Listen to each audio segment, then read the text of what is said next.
खुशखबरी खुशखबरी सभी नवनियुक्त होमगार्ड जवानों को खुशखबरी।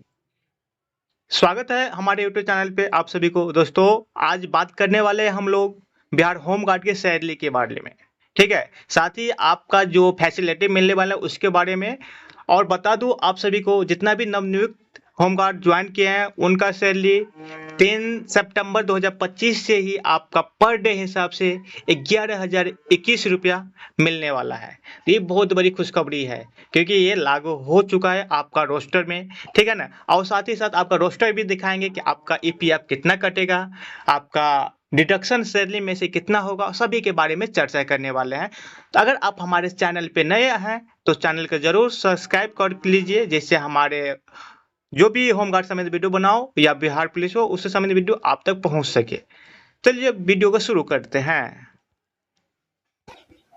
तो दोस्तों, आप लोग देखिए, बिहार गृह रक्षा वाहिनी गृह रक्षकों का दैनिक कर्तव्य भत्ता जो है दिनांक 3 सितंबर 2025 से लागू हो गया है 1121 रुपया। ठीक है, ये आपका लागू हो चुका है। तो ये नवनियुक्त जितने भी और जो पहले से होमगार्ड जवान तैनात थे बिहार पुलिस डिपार्टमेंट में, उनके लिए बहुत बड़ी खुशखबरी है। ठीक है ना, क्योंकि पहले आपको पता है कि 774 रुपया पर डे हिसाब से मिलता था, जो अभी के इस महंगाई के दौर में एक नॉर्मल जीवन जीना भी संभव नहीं था। ठीक है, तो आपका बेसिक जो बढ़ा दिया है सैलरी का पर डे हिसाब से, वो लगभग अभी बिहार पुलिस के बराबर ही है। आज बात करने वाले हैं कि आपका पर डे हिसाब से कितना मिलने वाला है, साथ ही पर डे हिसाब से उसमें कितना परसेंट आपका ईपीएफ कटने वाला है, या आपका सैलरी में से कितना डिडक्शन होने वाला है, और आपका जो इन हैंड अकाउंट में सैलरी आता है, अकाउंट में जो सैलरी आता है, शुद्ध भुगतान जो होता है, नेट पेमेंट उसको बोलते हैं कि डिडक्शन होने के बाद ईपीएफ या कुछ भी डिडक्शन होने के बाद जो सैलरी आपके अकाउंट में आने वाला है वही शुद्ध वेतन होता है। तो आपको 30 दिनों में कितने मिलने वाला है या एक दिन में कितने मिलने वाला है, उस सभी के बारे में बात करेंगे। तो वीडियो के अंत तक जरूर बने रहिए। तो देखिए दोस्तों, आपको बता दूं कि जो आपका सैलरी बनाने वाला रोस्टर होता है उस हिसाब से आप देखिए कि आपका दिन की संख्या दिया हुआ है और प्रतिदिन हिसाब से आपका राशि दी गई है, मतलब कितना मिलने वाला है भत्ता। और साथ में ईपीएफ भी कटने वाला है। ईपीएफ क्या होता है कि जो प्रोविजनल फंड होता है एम्प्लॉय का, प्रोविजनल भविष्य निधि बोलते हैं, जिसको पेंशन भी आप लोग दे सकते हैं। जब रिटायरमेंट होता है तो इसको पैसा दिया जाता है, देखते होंगे आप लोग। तो आपका अगर सैलरी 15,000 से ऊपर बनता है तभी आपका ईपीएफ वो कटेगा। ठीक है, और फिर सर आपके सैलरी से भी कुछ मतलब डिडक्शन कर लिया जाएगा ईपीएफ में, और फिर आप सरकार भी देता है, जितना आपसे कटेगा उतना ही आपका सरकार भी मिला के देगा। तो देखिए, टोटल आपसे सैलरी अकाउंट से 13 और सरकार की तरफ से 12% मिल जाएगा, तो 25% आपका ईपीएफ में जमा होगा टोटल सैलरी। ठीक है, तो देख लीजिए, बात कर लेते हैं। पर डे हिसाब से आप लोग देखिए, एक दिन अगर आप ड्यूटी करिएगा तो एक दिन का आपको 11 से 21 रुपया लगेगा। ठीक है, और 11 से 21 रुपया का अगर 13% अगर आप निकालेगा ईपीएफ तो इसका 146 रुपया होता है। तो 146 रुपया डिडक्शन किया जाएगा। साथ ही आप देखिए, टोटल सैलरी अगर ईपीएफ और सैलरी का जोड़ दिया जाए तो कितना होता है, तो 1267 रुपया आपका बन जाता है टोटल। ठीक है ना, ईपीएफ कटने के बाद। और सरकार इसमें कितना मिलाएगा आपको, तो 12% मिलाएगा, तो 135 रुपया।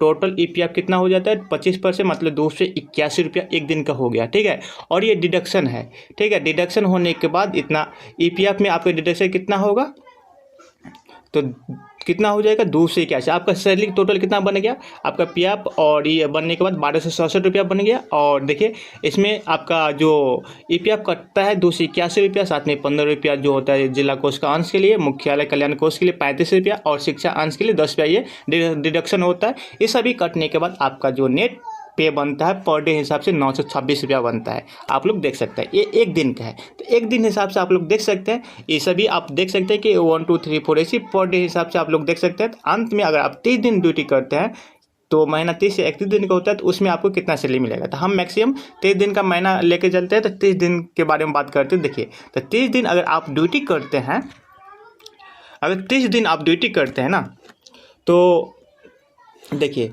तो 30 दिन आप ड्यूटी करते हैं तो आपका जो सैलरी होता है 33,630 रुपया आपका सैलरी बनता है। कितना बनता है, 33,630 रुपया सैलरी आपका बनता है, जिसमें ईपीएफ जो होता है आपका कटेगा 1950 रुपया।